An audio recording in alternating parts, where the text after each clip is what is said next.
Okay, I'd like to zip through these notes one more time just because my audio was garbled on the original.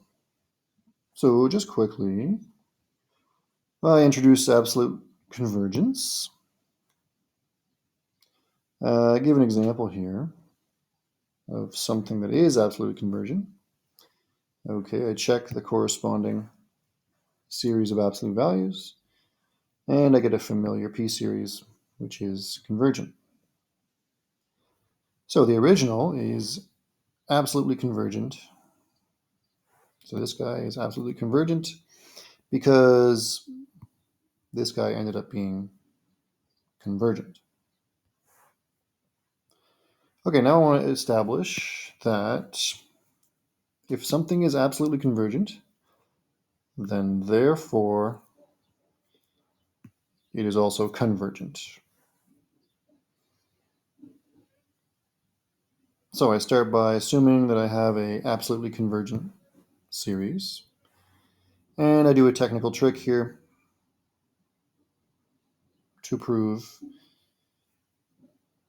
eventually down here that this series is also convergent.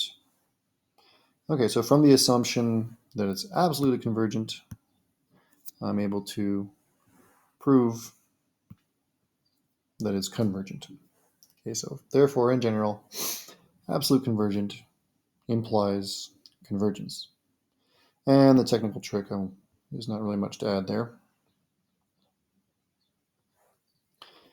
Okay, now we look at something that is not absolutely convergent. Okay, a quick application of the alternating series test convinces me that this is convergent. But if I look at the series of absolute values, I get something that's divergent. Okay, so what does this tell me? It tells me that convergence does not imply absolute convergence. Okay, so we have a category of convergence series that are not absolutely convergent. Okay, and we give these a special name. We call them conditionally convergent. Okay, so again, these are series that are convergent themselves, but they're not absolutely convergent.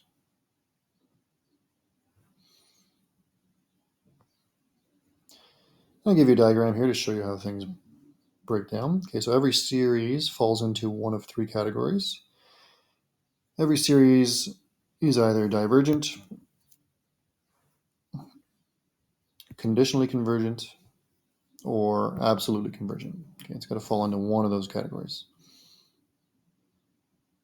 I do it again down here. I give you another way of visualizing this. The three categories are down here.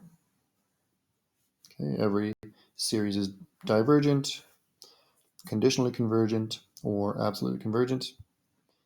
Okay, another way to let's say another way, but a less refined categorization is just to break it up into two pieces where you have every series is either convergent or divergent. Okay, but typically what we're going to do is we're going to take the category of convergent series and break it up into these two pieces.